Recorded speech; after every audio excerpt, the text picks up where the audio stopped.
ମୁଁ ସନ୍ଧ୍ୟା 7ଟା ବେଳେ Bhubaneswar ବରପଡ଼ା orange bus Bhubaneswar Malkangiri ବସ୍ରେ ମୁଁ ନିଜେ ଗସ୍ତ କରୁଥିଲି।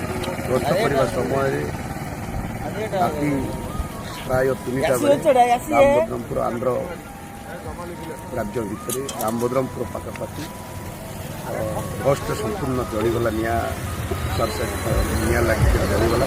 ମୁଁ ନିଜେ ସେ ବସ୍ରେ ଯାଉଥିଲି ଆଉ ସମସ୍ତ ଯାତ୍ରୀଙ୍କୁ ଆମେ ସୁରକ୍ଷିତ ଭାବେ ସମସ୍ତଙ୍କୁ ଗାଡ଼ିରୁ ଓହ୍ଲାଇ କରିଥିଲେ।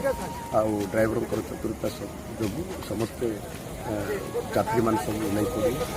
କିନ୍ତୁ ହଠାତ୍ ବସ୍ଟା ମୃତ୍ୟୁ ହୋଇକି ଜଳିଗଲା। ରାତ୍ରି ପ୍ରାୟ 3ଟା ହେଇଥିବ। ଆମେ ଜଙ୍ଗଲ ମଧ୍ୟରେ ଅଛୁ। ଦୁର୍ଭାଗ୍ୟବଶତ ବିଷୟ ଏସବୁ ବିଷୟ। ଯାହା ହଉ ଭଗବାନଙ୍କର ଆଶୀର୍ବାଦରୁ ସମସ୍ତେ ଯାତ୍ରୀ ବସ୍ରୁ ଓହ୍ଲାଇ ପଡ଼ିଥିଲେ ଆଉ విజయనగరం జిల్లా రామభద్రపురం మండలంలో తెల్లవారుజాము 4 గంటలకి ఒక బస్ ఫైర్ యాక్సిడెంట్ అయింది.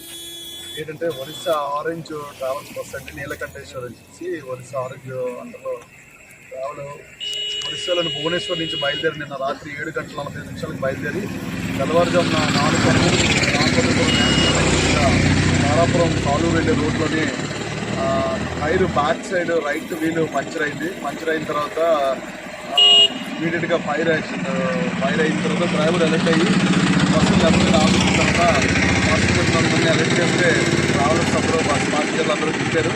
దిగిన తర్వాత ఇమీడియట్గా లోకల్ పోలీస్కి ఫైర్ డిపార్ట్మెంట్కి ఇమీడియట్గా మా టీము ఎవరైతే పోలీస్ సిబ్బంది నైట్ పెట్రోలింగ్ చేస్తున్నారో వాళ్ళు ఎస్ఐ గారి టీం రావడం జరిగింది. ఫైర్ టెండర్ కూడా బాడంగి నుంచి వచ్చిన తర్వాత మంటలను అదుపులో చేయడం జరిగింది. ఇందులో ఉన్న 42 సుమారు ప్యాసింజర్లు ఇమీడియట్గా దాని వెనకాతలే మళ్ళీ ఆరెంజ్ ట్రావెల్స్ బస్ వస్తే దాని ద్వారా ఇందులో ఈ ఇన్సిడెంట్లో ఫైర్ యాక్సిడెంట్లో ఎటువంటి క్యాజువాలిటీస్ కానీ ఇంజరీస్ కానీ జరగలేదు. వాళ్ళ తాలూకా ప్యాకేజెస్ ఏదైతే ప్రాపర్టీ ఏదైతే ఉందో అది మాత్రమే డ్యామేజ్ అయింది. ఎటువంటి క్యాజువాలిటీస్ అయితే లేవు. Thank you.